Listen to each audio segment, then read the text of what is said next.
រុស្ស៊ីចោទបារាំងថាមានចេតនាធ្វើឲ្យសង្គ្រាមនៅអ៊ុយក្រែនកាន់តែអូសបន្លាយ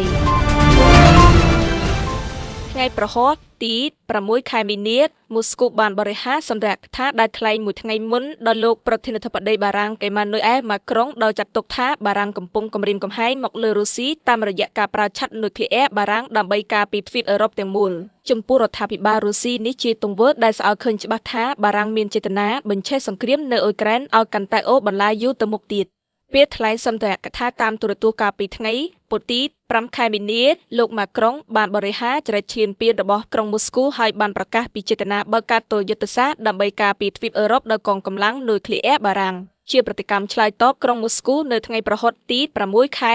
មីនាតាមរយៈលោកប្រមុខការទូតរុស្ស៊ីសេហ្គៃ ឡាវរ៉ូវីបានថ្លែងដូចទៅប្រកាសណាស់ដែលវោហាររបស់លោកម៉ាក្រុងគឺជាការគំរាមប្រទេសរុស្ស៊ីយ៉ាងពេញទី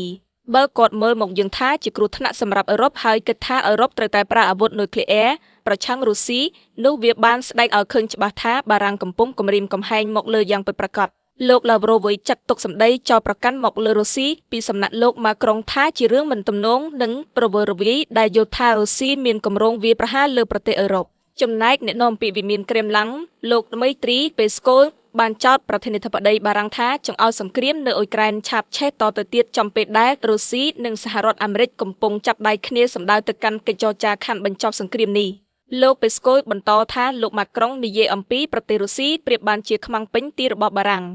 ទន្ទឹមគ្នានេះអ្នកនាំពាក្យផ្លូវការនៃការទូតរុស្ស៊ីលោកស្រីម៉ារីសាការ៉ូវ៉ាក៏បានថ្លែងថាគ្មានលុះថ្ងៃណាឡើយដែលលោកម៉ាក្រុងធ្វើសេចក្តីថ្លែងការណ៍ឃ្លាតឆ្ងាយពីស្ថានភាពពិតជាក់ស្ដែងហើយជួនកាលថែមទាំងបញ្ច្រាស់នឹងសេចក្តីថ្លែងការណ៍មុនរបស់គាត់ទៅផងតាមលោកស្រីលោកម៉ាក្រុងត្រូវតែសំទោសប្រជាជនខ្លួនចំពោះការពោលពាក្យដែលនាំឲ្យមហាជនយល់ច្រឡំមកលើរុស្ស៊ីប្រមុខការទូតរុស្ស៊ីលោកឡាវរ៉ូវីបានទាញយកសេចក្តីសន្និដ្ឋានថាមូស្គូមិនអាចធ្វើសម្បទានរុញណាឡើយចំពោះការពង្រាយទ័ពអឺរ៉ុបក្រោមហេតុផលរក្សាសន្តិភាពនៅអ៊ុយក្រែនលោកថារុស្ស៊ីនឹងអាចបើកការចរចាណាមួយដើម្បីស្វែងរកបទឈប់បាញ់ឬការបញ្ចប់សង្គ្រាមនៅអ៊ុយក្រែនបានឡើយប្រសិនបើអឺរ៉ុបបន្តប្រកាន់ជំហរខាងលើនេះអានដោយសម្លេងសាបនិមិត្តសារិកា AI